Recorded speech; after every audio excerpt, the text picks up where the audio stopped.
Another demonstration of the importance of the concept central to the protection of freedom of expression to current policy debates is that linked to the right to truth.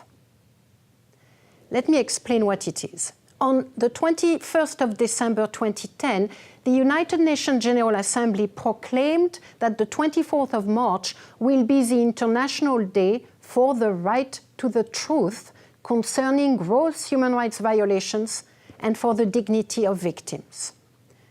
Quoting from the Secretary General of the United Nations then, Ban Ki-moon, "The right to the truth, which is both an individual and collective right, is essential for victims, but also for society at large. Uncovering the truth of human rights violations of the past can help prevent human rights abuses in the future." So what is the right to truth? It is the right to know the truth about the abuses people have suffered. It is the right to know the truth about the identity of the killers and the people who torture. It is the right to know the truth about the causes that gave rise to the violations and, if appropriate, the ultimate fate or whereabouts of those that were forcibly disappeared. Establishing the truth about what happened and who is responsible for serious crimes help communities to understand the causes of past abuse and to end it. Without accurate knowledge of past violations, it is difficult for a society to prevent them from happening again. That is a fundamental theory and reason behind the search for truth. And I think very few people will deny its accuracy. Without knowing what has happened, we are far more likely to repeat it again and again. The truth can also assist in the healing process after traumatic event. It can restore personal dignity after years of stigmatization. It can safeguard against impunity and public denial. I have to say, based on a personal experience, that the right to truth is particularly important for families whose children, whose husband, whose wife have disappeared because of violations. And often for decades, they will never know what has happened to them, when and if they were killed, and the majority were, and where are their bodies buried.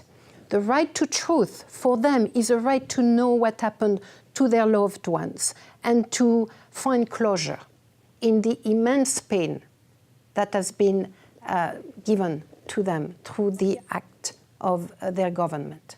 I am not arguing here that the concept of a right to truth finds its root in the philosophical argument on the search for truth that we have discussed in the first segment. There is at least one fundamental difference. The 20th century right to truth tends to presuppose one truth, and it wants or seeks closure. It seeks an end to the pain, and it wants a truth, something that it can look up.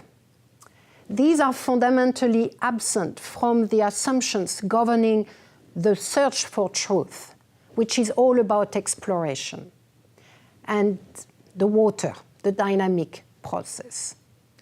But the 20th century concept of truth-seeking is not that very far from the right to truth of the 20th century. They both insist on individuals' autonomy, on their capacities to make decisions, their right not to have information denied to them by some supra-authorities, assuming they know best, or for the sake of reconciliation and for the sake of moving forward, we should not pass on that information. That is denying people their autonomy, and that is not permissible. That is not acceptable. Both the 18th century concept of truth and the 20th century concept of the right to truth recognize a process of truth exploration. which involve balancing views and experiences, which involve looking for justice and looking for truth. And that can only be done through information, disclosure, and participation. Both the 18th century concept of truth-seeking and the 20th century concept of the right to truth stand against the idea that states are infallible. They both are premised on the idea that the people must know, the people must have access to the information, the individual and the society, in order to hold their government to account and in order for their government to act in a better fashion and to implement the policies that are needed.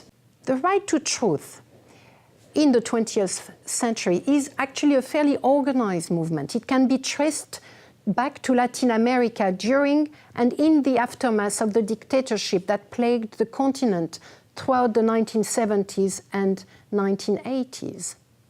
In 1998, the Inter-American Commission, and I will explain next week what this commission is all about. The Inter-American Commission, in a report regarding the case against Chile, recognized for the first time that every society has the inalienable right to know the truth about past events, as well as the motives and circumstances in which aberrant crimes came to be committed, in order to prevent repetition of such act in the future. Since 1998, the right to the truth is understood as belonging not only to members of victims' families, but to all members of society, to a country and indeed to a continent. Outside Latin America, in South Africa, the Constitutional Court as well upheld the rights of victims, the right of the media, the right of the public to speak the truth about crimes, even if they were not the object of an amnesty.